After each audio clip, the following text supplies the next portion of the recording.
were barbarians, leaves out the second half of the sentence, that the Muslims were barbarians also. He sees Christians slaughtered and doesn't stand up and hold a press conference, although he holds a press conference for the situation in Ferguson. He sees Jews being killed for anti-Semitic reasons, doesn't stand up and hold a press conference. This is an American president I've never seen before. But to say that he doesn't love America, I mean, that he could view foreign policy as a Democrat might view it, and through a different lens than you, a Republican, might see it.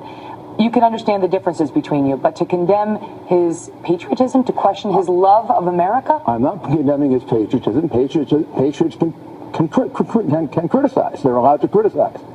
I don't hear from him what I heard from Harry Truman, what I heard from Bill Clinton, what I heard from Jimmy Carter, which is these wonderful words about what a great country we are, what an exceptional country we are. When he called us an exceptional country, he said, we're an exceptional country, but so is Greece back 3,000 years ago. Doesn't mean he doesn't love America. Well, I haven't. A lot of liberals don't believe in American exceptionalism, but that doesn't mean they don't love America. Well, I don't feel it. I don't feel it. I don't feel this love of America. I think this man was, when I talk about his background, I'm talking about a man who grew up under the influence of Frank Marshall Davis, who was a member of the Communist Party, who he refers to over and over in his book, who was a tremendous critic of the United States. This is a man who worked under Saul Alinsky, who was a tremendous critic of the United States. I believe his initial approach is to criticize this country, and then afterwards to say a few nice things about us. But when you say that he wasn't raised to love America, I mean, he was raised in part by his grandparents. His grandfather served in World War II. His grandmother worked in a munitions plant to help the nation during World War II. I mean, to suggest he was raised by people who don't love America or who didn't help him learn to love America. Well, his grandfather introduced him to Frank Marshall Davis, who was a communist, who the president says he fought in World War II. Okay, you can fight in World War II, and then you introduce someone to a communist, and the young boy gets... It's a political worldview. It's not a hatred for the country. Communism wasn't a hatred for America? I'm talking about this particular, his grandfather, if he had a leftist view of how politics in the United States should run, does that mean he doesn't love America? Does it mean his grandson does?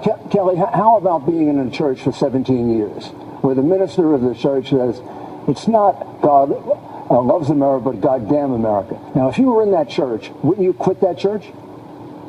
Let me ask you this. I'm not going to ask you that. Would you quit that church? Well, listen, it's not about me, but it's not about me. But I want to ask you this but because... I know you would quit that church. And the reason you would is because you were brought up about how exceptional this country is, how wonderful this country is. I am saying, and I may be wrong, it's my opinion, and I'm entitled to it.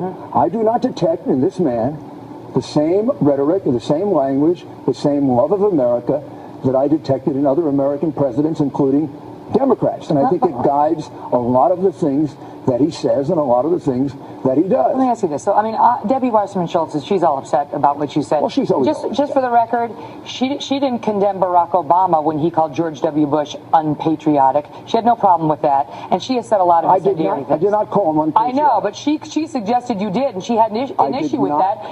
Barack Obama actually did call George W. Bush unpatriotic, and Debbie Wasserman Schultz had no problem with that. What I want to ask you, though, because I have you here instead of her, okay, right, is you went on Hannity's show back in 2007 when you were running, and this is back when General Petraeus was testifying before Congress on the Iraq War and the surge and defending it. And MoveOn.org had taken out an ad in the New York Times calling him General Betrayus. Right. And you were upset about that. You had the following exchange. I want to ask you whether it still stands. The reports that you provide to us really require the willing suspension of disbelief. It comes on the same day as the MoveOn.org ad in the New York Times accusing General Petraeus of being a traitor. This is a despicable attack. Hillary Clinton should disown and condemn MoveOn.org. You actually said these times call for statesmanship, not politicians spewing political venom. Yeah, you know, I mean, what kind of civility is that? So I ask you the same thing. What kind of civility I think it was perfectly civil. I think that is a perfectly reasonable opinion. But the president, in his comments, if we look at all of his rhetoric, has not displayed the kind of love of America, the kind of love of American exceptionalism that other American presidents have displayed. That he has gone abroad and criticized us over and over again, apologize for us. Every time he does it, it embarrasses me. I was in Europe a lot this summer and this fall, and all I heard about is the bigoted American police departments, and I never heard the President of the United States defend the policemen of America, 800,000 of which put their lives on the line for us. What about the critics who say you've hurt the GOP? Because now you've got some people coming out and saying, these Republicans, this is how they are. I mean, that's what Debbie Washington Michelle, she wants Scott Walker to disavow your comments. She's the head of the DNC. But do you think you hurt the Republican brand? I do not think I did. And the last time all the candidates for president wanted me removed from office was when I brought the RICO case against the Teamsters Union. The only one who didn't was George Bush. Accusing them of racketeering. And that case was just settled successfully after 30 years of changing the Teamsters Union. I'm right about this. I have no doubt about it. I do not withdraw my words.